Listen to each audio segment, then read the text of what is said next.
hear these words from Genesis and then also from the book of Isaiah. God said, "See, I have given you every plant yielding seed that is upon the face of the earth, and every tree with seed in its fruit. You shall have them for food.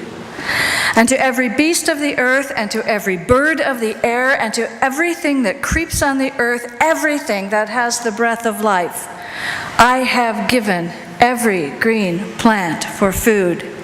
And it was so. God saw everything that God had made, and indeed it was very good. And there was evening, and there was morning, the sixth day. And from Isaiah 24. Now the Lord is about to lay waste the earth and make it desolate.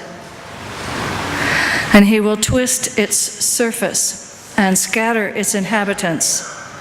And it shall be as with the people, so with the priest, as with the slave, so with his master, as with the maid, so with her mistress, as with the buyer, so with the seller, as with the lender, so with the borrower, as with the creditor, also the debtor.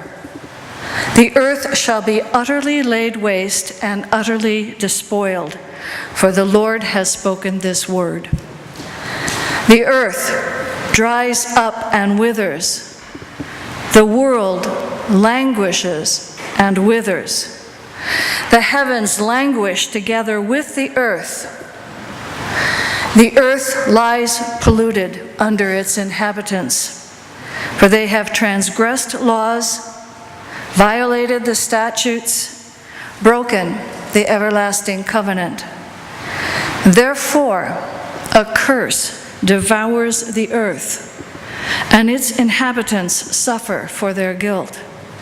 Therefore, the inhabitants of the earth dwindled, and few people are left. May these words be to us our light and our life.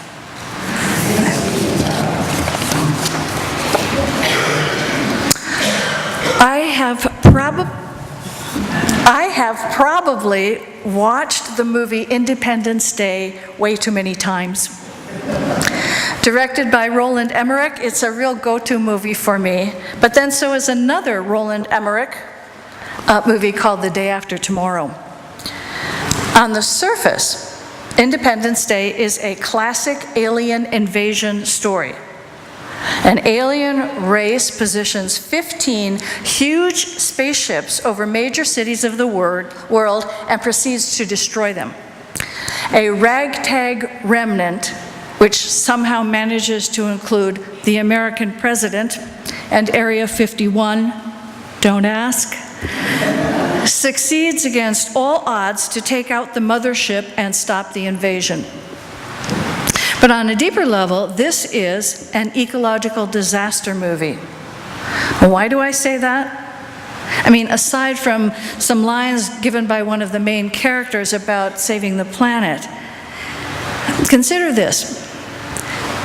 The invading aliens have a vague resemblance to locusts. And in a mind meld scene, the president is able to see their thoughts. He sees that they invade a planet, they consume everything in their path, and then they move on to the next planet. The colonize, destroy, move on motif signals the director's meaning. The genre may be alien invader, but it's really alien analogy. As relative latecomers on the evolutionary scale, on this planet, we are the invaders. We are the consuming locusts swarming over the planet's resources, and unless we are stopped, we will kill the planet and, of course, ourselves. The film was released in 1996, at which point Emmerich seems to have believed that there was still time to avert disaster. In the climate science vernacular, climate change could still be mitigated. Emmerich's next ecological disaster movie was The Day After Tomorrow, released 8 years later in 2004. But now Emmerich comes at it differently. In this movie, climate change abruptly changes the North Atlantic current, creating massive storms and precipitous drops in temperature. In this movie, it's too late to stop the changes. Mitigation is no longer an option, and all we can do is accommodate ourselves to the new reality. In other words, time's up. The very title tells us this is no longer a before story, it's only an after. And the time frame is not 2050 or the end of the century, those target dates chosen by so many of the stories we read in the newspaper. No, the time frame is the day after tomorrow. So, yes, you could say that my study of soils for this week's sermon has triggered in me some apocalyptic thinking. Because I dove headfirst into soil science and I resurfaced with some observations, 3 of them. First, I now have more information than I could ever use in a sermon, and don't worry, I won't even try. And second, I will never again refer to worms as lowly. And third, we are in serious trouble. The scientists in the room know this, but soil is formed literally from bedrock, from the ground up, forming different layers until it becomes, poetically speaking, the skin of the earth, the topsoil in which our food is grown.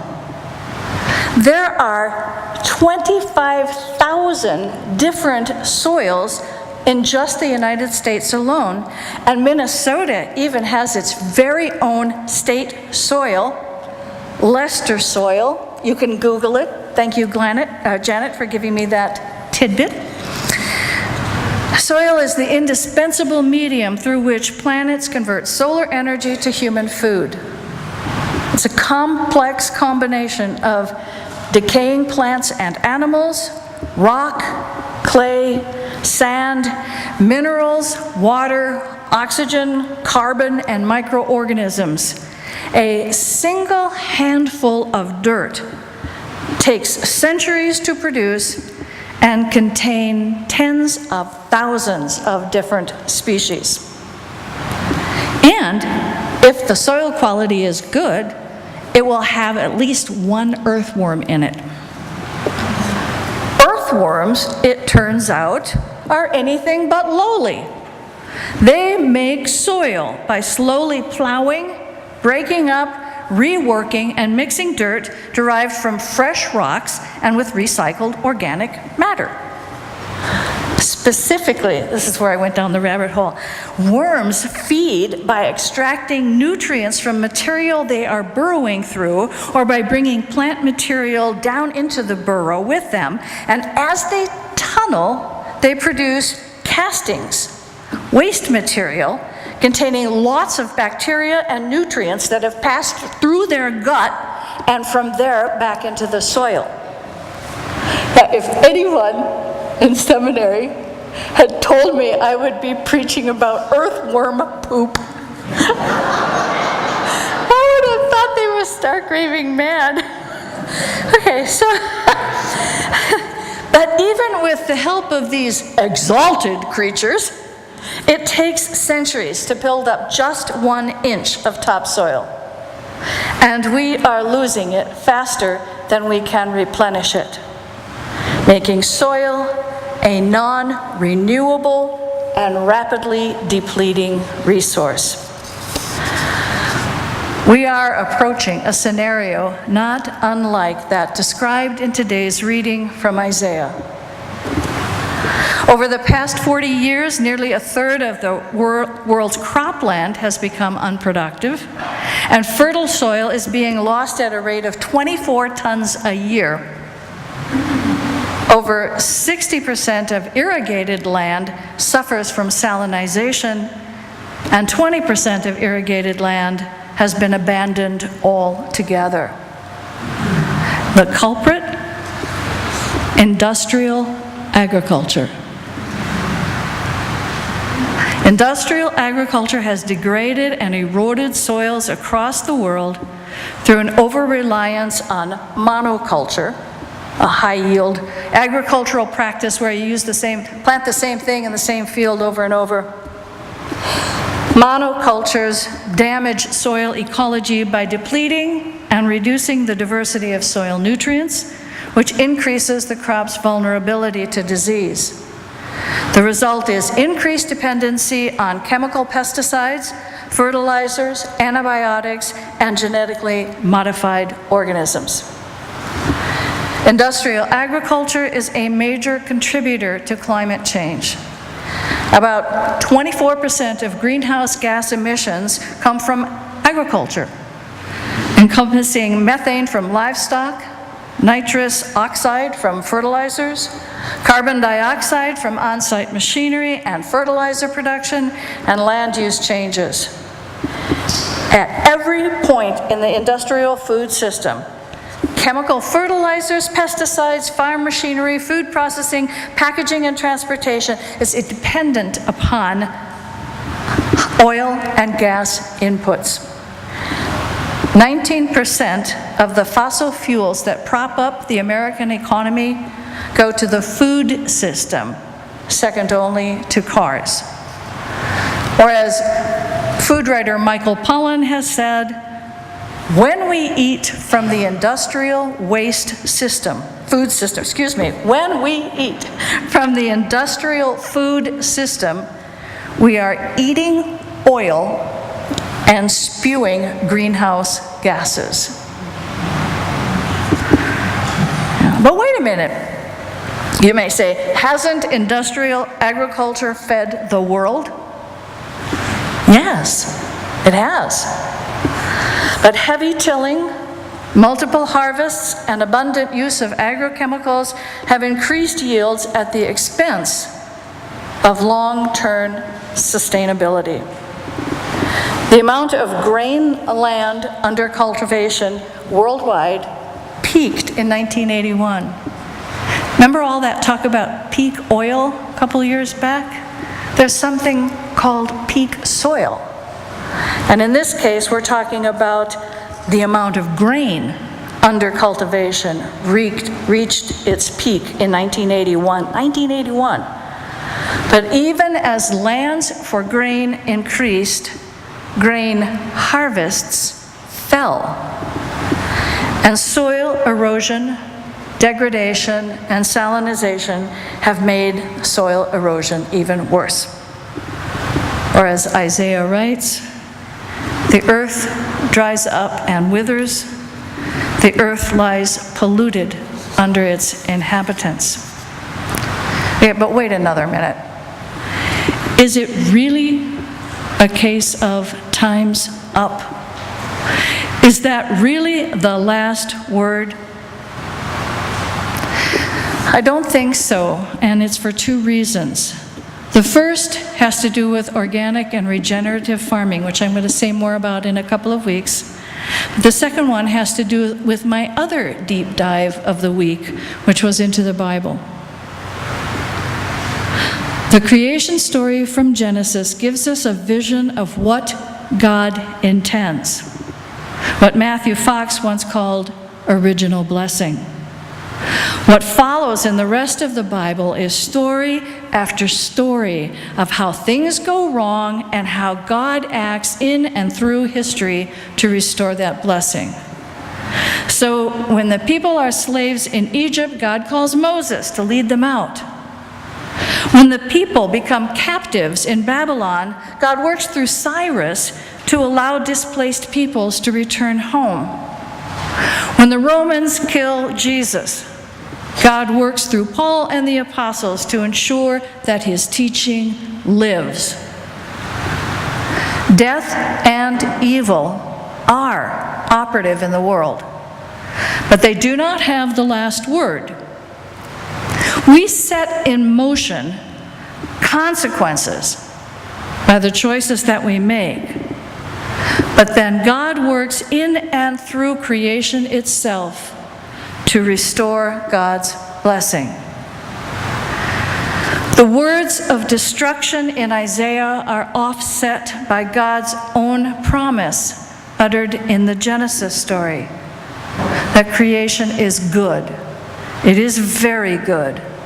And that the breath of life is not reserved just for humans, but offered to every beast of the earth and every bird of the air and everything that creeps upon the earth, to all. God has given the breath of life, every green plant for food. From this story, there emerges the vision of a world that is interconnected in and through God, and in and through creation itself. This was the way out of chaos at the beginning, and it is the way out of chaos now. People whose work requires close observation of nature, whether they are poets or philosophers, scientists or conservationists, farmers or theologians, when nature gets out of balance due to the choices that people make, the way back to healing and transformation comes through weaving ourselves back in and through creation. It comes from remembering and reasserting our intrinsic interconnectedness. Biologists see it in soil itself. The microbes in soil interact closely with each other. They form complex networks. They communicate with chemical signals. They work in teams to complete biochemical processes. Soil, like creation itself, is a complex ecosystem, interconnected, interrelated, and interdependent, drawing its very life from the creative energy that pervades the universe. That's what went wrong with industrial agriculture. It forgot what a new breed of small farmers is remembering, that agriculture is a complete system based on interrelated factors, and in order to maintain ecological balance and health, we must understand how the whole system works. In their arrogance, the people behind industrial farming assumed that we are not part of nature, that we are somehow separate and apart from it, and superior to it. We can learn a lot from earthworms. We can learn a lot from our own language. The Latin word for soil is humus. The words human and humility come from the same root. Humus, human, humility. It is time to bring all three together again. And not the day after tomorrow, not even tomorrow, but today, now, from this moment forward. Amen.